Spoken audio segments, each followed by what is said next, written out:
This is Phoebe Green and the Locker of Destiny, and don't forget to hit like and subscribe so that you find out whenever I launch new books on YouTube.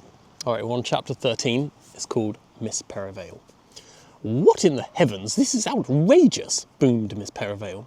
She stared out of the window with her hands on her hips. "I know," Phoebe said, her eyes wide with excitement. "It is outrageous. I was in 2025, then suddenly I was in 1995. I'm so pleased you..." "No, silly girl," said Miss Perivale, turning to face Phoebe. "Telling lies like this to your headmistress is outrageous. What on earth makes you think you can speak to me like this? Do you take me for a fool?" "It's the truth," Phoebe protested. Miss Perivale's office had black painted walls and a couple of dead ferns on the windowsill. A single lamp hung on a long chain above a tomb-like desk. Phoebe wondered if this gloomy cave put Miss Perivale into a bad mood, or if she was born that way and decorated her office to suit.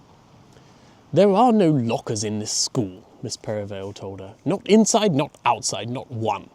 "But I can prove it," Phoebe said. "Ask me anything." "I will not entertain this nonsense." Miss Perivale's leather chair creaked as the headmistress moved. "You are playing a dangerous game, girl." "I'm not playing," Phoebe said. "This is my life." "Your belongings," Miss Perivale said. "Where did you hide them? Tell me the truth or I'll send you out in the rain for 5 laps of the field." "I didn't hide anything," Phoebe said. "I told you the truth. I was in 2025 and I got into a locker. In the future there are these lockers in the hallway at the top of the stairs. Then it shook and rattled and suddenly I was on the lawn the night before last." Miss Perivale groaned. "Phoebe, a lot of girls have come through this school. Girls who come running into matron's bedroom because there's a monster under the bed." "And is there?" Phoebe asked.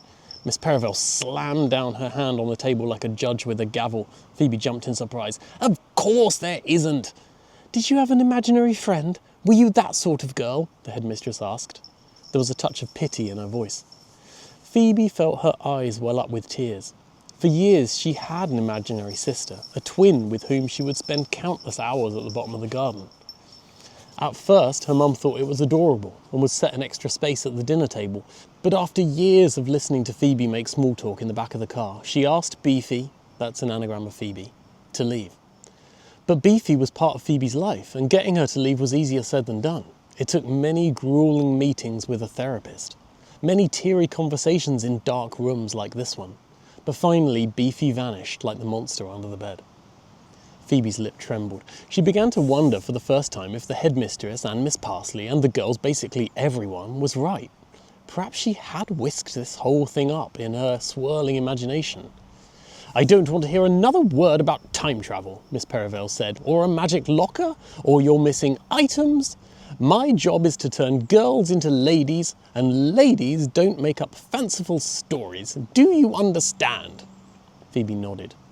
"But how can I contact my mummy? My actual mummy? Could I speak with her on the telephone? Just to hear her voice would put my mind at rest and I could put all these thoughts behind me." "Girls don't speak with their parents in the first term. I've had girls break their arms. Those bones have healed before they got to tell their parents at Christmas. I once had a girl run away and return in the back of a police car, and still I didn't call the parents. The only reason I could call your parents is if they haven't paid, but they have. However, I will be writing a letter to your mother to ask her to send your suitcase with uniform and clothes. She must have forgotten it when she dropped you off. Now go." For the second time that day, Phoebe was ushered into a lonely hallway. The heavy door clicked shut behind her, along with any chance of phoning home.